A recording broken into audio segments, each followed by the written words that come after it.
Një premtim i rem për një të ardhme më të mirë jashtë vendit mund të shndrohet shpejt në një mangth. Shumë qytetarë të bindur nga premtimet për viza pune përfundojnë të humbasin para dhe shpresë, duke u bërë viktima të mashtrimeve të sofistikuara. Më 22 shkurt të vitit 2026, rreth orës 20 në stacionin policor në Tetov, një grua 32 vjeçare nga Tetova ka denoncuar se është mashtruar nga një person nga Tetova për një shumë prej 3.000 denarësh.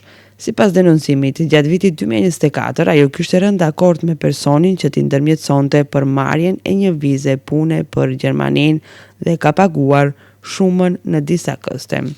Siç është raportuar, shërbimi nuk është kryer dhe kur ajo ka tentuar të kontaktojë personin për t'i kërkuar paratë mbrapsht, ka nisur një debat, ndërsa më pas ai është bërë i pakapshëm. Po ndërmerren masa për zbardhjen dhe dokumentimin e rastit. Ky rast shërben si paralajmërim i qartë për të gjithë. Kontrolloni dokumentacionin, kërkoni referenca dhe mos bini prej premtimeve të pabazuara. Vetëdia dhe bashkëpunimi me institucionet janë mënyra më e sigurt për të mbrojtur paratë dhe të ardhmen tuaj.